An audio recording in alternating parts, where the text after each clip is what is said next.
O governador Romeu Zema veio à abertura dos trabalhos na Assembleia e enfatizou que o plano de recuperação fiscal é a principal pauta do Executivo na casa.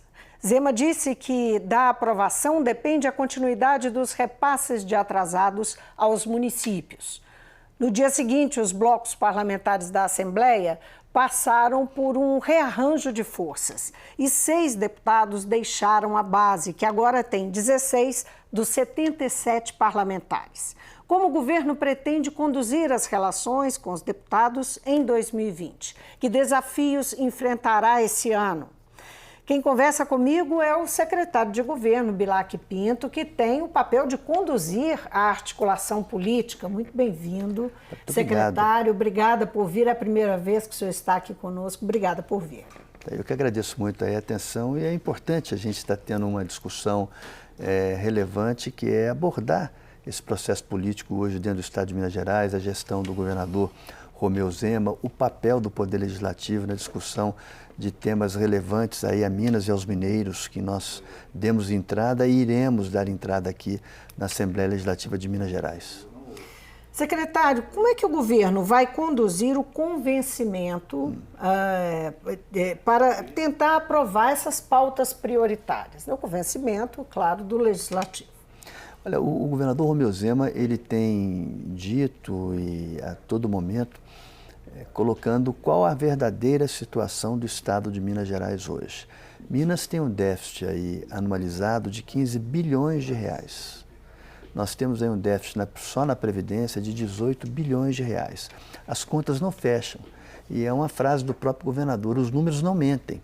Então é preciso que a gente faça alguns ajustes. É preciso que a gente busque efetivamente esse equilíbrio fiscal. Nós estamos fazendo aí uma gestão, e aqui eu quero cumprimentar os secretariados, com muita eficiência, com muito zelo, aonde aí a austeridade é uma premissa do governador Romeu Zema. Nós já diminuímos demais as despesas. O governador cortou 40 mil cargos públicos ao assumir o governo de Minas Gerais. Está fazendo aí uma reavaliação de todos os contratos e convênios com os fornecedores. E está buscando, de uma certa maneira, equilibrar as contas públicas. Quer dizer, essa é a nossa meta, esse é o nosso foco. Nós não podemos continuar da maneira que está hoje, onde 80% da receita ela está comprometida para pagar a folha de pagamento de 600 mil funcionários, em detrimento de 20 milhões de mineiros que esperam uma melhoria em investimentos na saúde, na educação, na infraestrutura, esperam uma melhoria na sua qualidade de vida.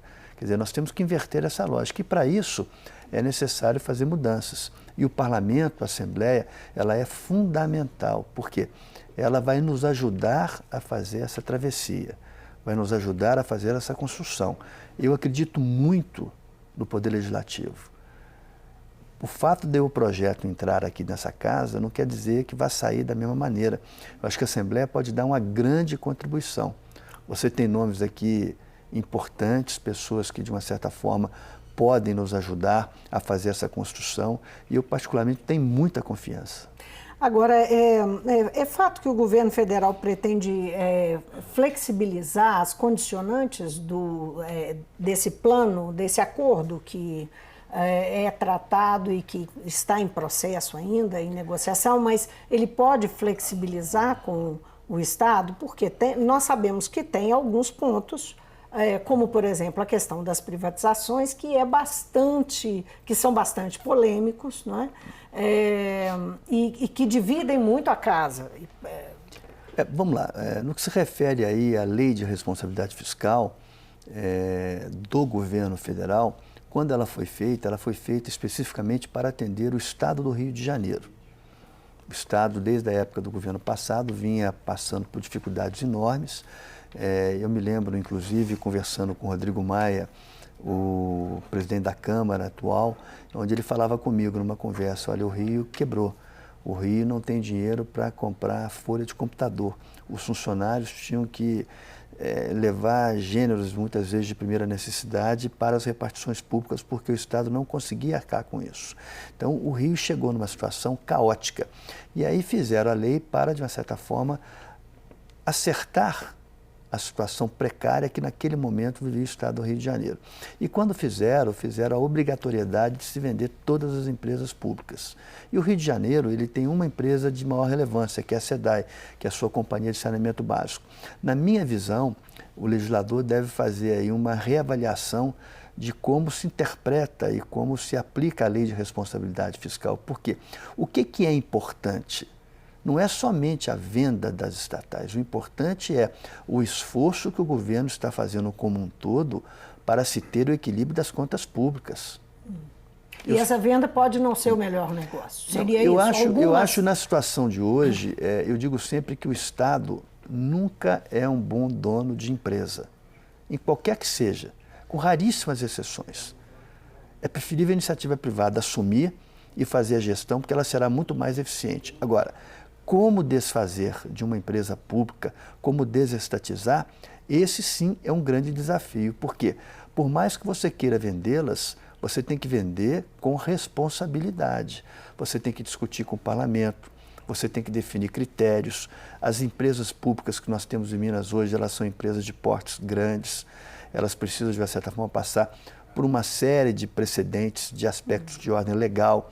Então, é uma equação onde nós temos que, de uma certa forma, nos debruçar sobre elas para que a gente possa chegar no seu desfecho, que é a venda. Agora, antes disso acontecer, nós vamos ter que ter uma discussão ampla dentro do parlamento sobre privatizações, desestatização. Agora, o secretário, o governador tem uma posição mais radical sobre isso, né? Ele, digamos que ele desqualificou bastante a CEMIG nesse ano que passou, né, dizendo que a CEMIG tem que ser vendida, o tom era, Veja tem que bem, vender de qualquer jeito. Eu não acho que o governador tenha desqualificado. O governador tem demonstrado a realidade do que é a CEMIG hoje. Qual que é a grande pergunta que eu faço sempre aos empresários, aos prefeitos, tá certo? Vocês estão satisfeitos hoje com que as empresas públicas que têm a concessão, detêm o monopólio, prestam de serviço a Minas? Essa é uma pergunta que tem que ser feita. Os prefeitos estão satisfeitos com a qualidade da energia elétrica que é levada para as residências, para os empreendimentos que querem ligações? Agora, sempre aquela questão que é levantada também, por outro lado, será que privatizando, a iniciativa privada vai atender a função social que a CEMIG teria que cumprir? Na minha avaliação, a iniciativa privada pode atender perfeitamente a função social, desde que isso esteja previsto no processo de privatização. Tá certo? É por isso que eu digo que é preciso construir isso com muito critério, com muita parcimônia. Tá? Olha, eu vou dar só um exemplo de um número. A CEMIG hoje, para voltar a ser uma empresa eficiente, nos moldes que ela já foi aí há décadas atrás, nós precisamos de uma situação financeira de caixa de aproximadamente 21 bilhões de reais. O governo não tem recursos, nós não temos como aportar. Tá certo? Nós não temos uma situação fiscal que nós possamos sequer pegar empréstimo para capitalizar a empresa. Então, é preciso que a gente reestude essa engenharia e veja o que fazer com essas empresas. Por quê? De que adianta termos essas empresas se nós temos uma situação deficitária de caixa? Eu já fui diretor da CEMIG, eu tenho uma grande admiração pela empresa. A CEMIG, ela fez parte, durante um determinado momento, do desenvolvimento do Estado de Minas Gerais. Mas e hoje? Ela vem cumprindo esse papel? Essa é uma pergunta que deve ser feita aos empresários, aos prefeitos, aos cidadãos. Ela detém praticamente um monopólio, ela e a Copasa. Não tem concorrência. Agora, a abordagem do governador aqui sobre a aprovação, a necessidade de aprovação do regime de recuperação fiscal, provocou reações. Ele condicionou o pagamento total dos débitos com os municípios à aprovação do plano de recuperação fiscal. Ele tem sido, não só agora, mas ele foi ano passado também, no caso dos recebíveis do Nióbio, e ao longo do ano, ao se referir ao trabalho da Assembleia, ele tem sido questionado por estar sempre responsabilizando a Assembleia pelo que ele propõe, então a Assembleia é que tem que resolver agora. Transfere e, ao mesmo tempo, nessa situação, envolve os prefeitos num ano extremamente delicado, um ano que tem eleições. Nós sabemos que o jogo eleitoral envolve também os deputados, que são parceiros dos prefeitos, enfim. É uma questão bastante delicada, a gente sabe, politicamente. Como é que o senhor viu essa fala do governador? Como é que o senhor entende essa fala do governador? O governador é um homem extremamente autêntico, sincero e franco na maneira de conduzir a sua fala. Ele colocou isso de uma forma muito tranquila. A situação fiscal hoje, nossa, ela é muito precária. O que ele está querendo dizer é o seguinte: eu tenho recurso financeiro para efetivamente honrar os compromissos até o mês de outubro. Se nós não fizermos as reformas que são necessárias serem feitas, pode ser que eu tenha dificuldade. O que ele está querendo dizer, ele não está, de uma certa forma, querendo intimidar o parlamento. Ele está dizendo a verdade sobre a situação das contas públicas do Estado de Minas Gerais. Ele fez um acordo com a participação do Tribunal de Justiça, do presidente Nelson Messias, com a participação do deputado Agostinho Patrus, que é o presidente dessa casa, com o Ministério Público, com o doutor Toné, que envolve 7 bilhões de reais, que ele vai pagar até o final do mandato dele. Então, os compromissos que ele assumiu são enormes. E a situação fiscal do Estado, das nossas contas públicas, ela é muito precária. Eu não acredito que o governador queira intimidar a Assembleia, até porque isso não existe. O parlamento é soberano. O parlamentar ele é eleito para legislar, para fiscalizar, e a Assembleia tem sido uma grande parceira do governo. Veja bem o programa Assembleia Fiscaliza. É uma grande contribuição que o Parlamento Mineiro dá para que o Executivo venha aqui expor os programas que estão sendo feitos. É uma fiscalização que faz parte da sua prerrogativa. Então, o que eu vejo muitas vezes é uma conotação política de uma cobrança do governador da maneira que ele falou. Mas isso faz parte desse jogo político. Quer dizer, anunciar aos prefeitos que nós honramos um acordo no valor de 7 milhões, que nós restabelecemos o pagamento, que o governo passado não repassava aquilo que é obrigado, é constitucional aos municípios, é motivo de muito orgulho para o governador Romeu Zema, para esse governo. Isso é um esforço de toda a sua equipe, da gestão pública eficiente, de responsabilidade, sabe? Então, eu acho que isso é meritório e os prefeitos estão muito satisfeitos com isso. O próximo, além do regime de recuperação fiscal, o governador anunciou que vai mandar também uma reforma previdenciária e que isso é uma coisa muito urgente. Vai dar tempo? E quais são as condições que o senhor vê, de fato, dessas, de toda... porque parece, não é a reforma da Previdência e o regime de recuperação fiscal parece pouco, é muita coisa.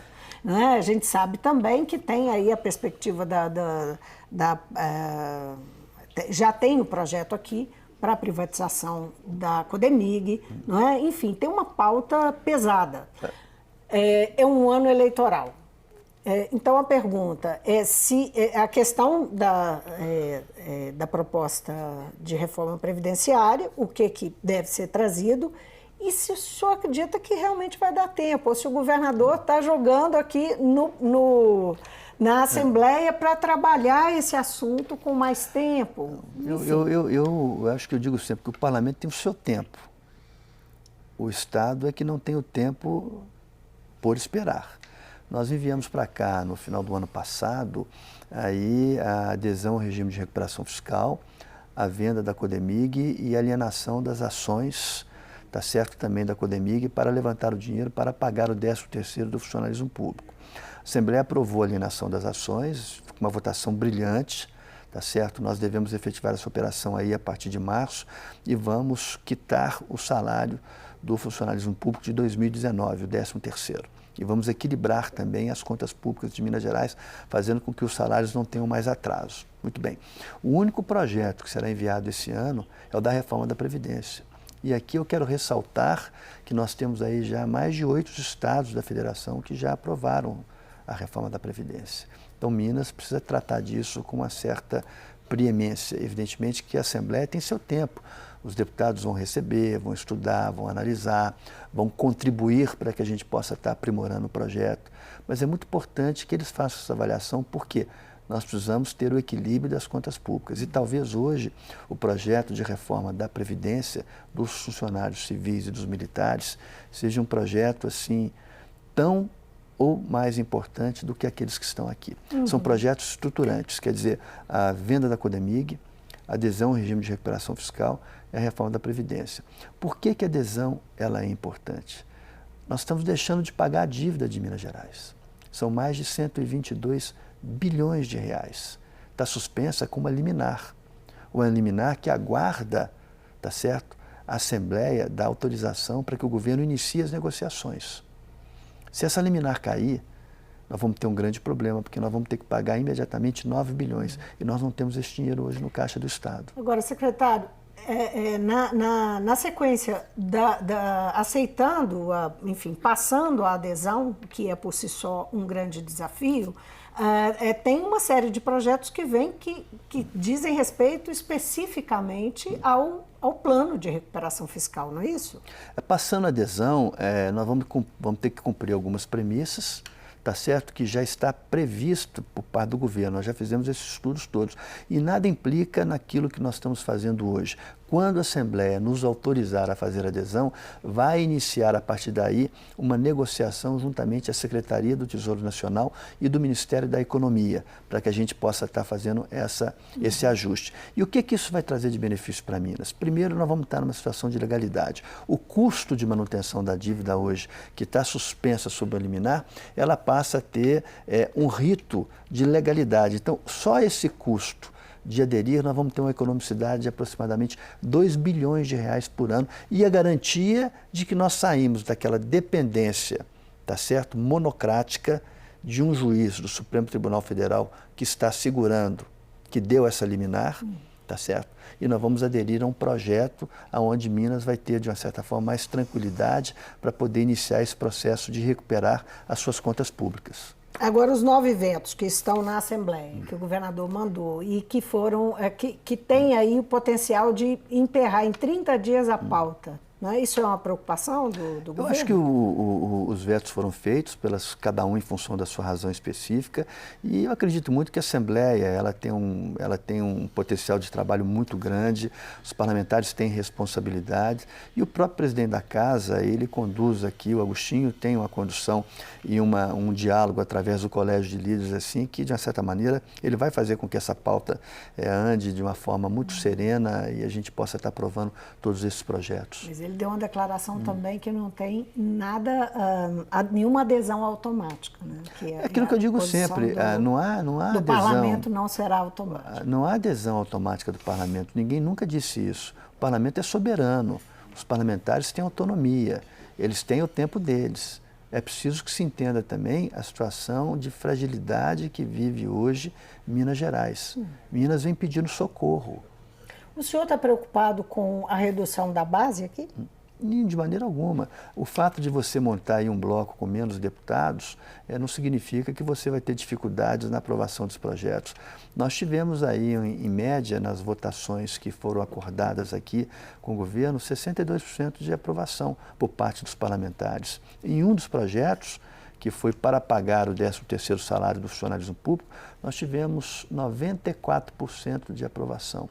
Quer dizer, é uma Assembleia consciente, é uma Assembleia que, quando quer, entende a situação, ela converge, ela ajuda, ela apoia, ela aprova. Eu tenho muito orgulho dos nossos deputados estaduais. E a greve dos professores, que está, enfim, sendo deflagrada a partir do dia 11 de fevereiro? Qual que Acho isso natural. Como é que o governo pretende, mas é digamos que, uma estreia do governo. É natural, uma greve, olha, especialmente uma greve de professores. Dificilmente, que é uma categoria articulada. Dificilmente um governo passou sem ter uma greve. Não é? Eu acho isso natural, acho legítimo, acho que os professores podem efetivamente fazer as suas reivindicações. Eu digo sempre que o importante num momento como esse é dialogar, é conversar. A greve tem uma razão, é preciso entender essa razão. Quem vai fazer essa interlocução? Eu acho que os próprios professores têm os sindicatos, o secretário Otto Levi do Planejamento é a pessoa responsável por estar conduzindo todas essas negociações e o faz isso muito preparado, ele tem um conhecimento grande da situação de todas as categorias do funcionalismo público do Estado de Minas Gerais, aquelas que receberam aumento ou reposições salariais no governo passado. Nós temos isso tudo já levantado, o secretário Otto Levi já teve essa preocupação de estar levantando isso para que a gente possa estar sentando numa mesa e dialogando com as pessoas que representam esses sindicatos. E a demanda deles em relação, do pessoal da educação, em relação ao piso? É uma demanda, desde que eu estive na Câmara dos Deputados, eu estou vendo essa demanda com relação ao piso. Eu acho que isso aí deve ser levado ao governo e o secretário Otto Levi e o secretário Gustavo Barbosa da Fazenda vão fazer uma avaliação se é possível ou não estar cumprindo isso. Secretário, queria agradecer muitíssimo a sua presença aqui no Mundo Político. Quero ter o senhor aqui outras vezes, que é muito importante para nós ter essa voz do governo, que é um papel importantíssimo, já que o secretário ele é o articulador, né, o que representa e faz o trabalho de articulação política com o Legislativo. O prazer é meu. Eu acho que vocês vêm prestando um grande serviço a todos os mineiros, dando oportunidade para que a gente possa estar aqui num programa como esse, no Mundo Político, externando pontos de vistas. Então é um orgulho muito grande fazer parte com vocês aqui desse programa. Obrigada outra vez.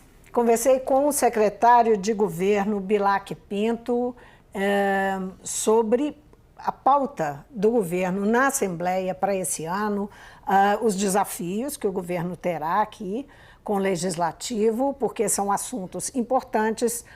O governo tem uma meta básica, que é aprovar a adesão do regime de recuperação fiscal, um recurso que ele busca para fazer o equilíbrio das contas públicas e quer também mandar para a Assembleia a reforma previdenciária dos servidores do Estado.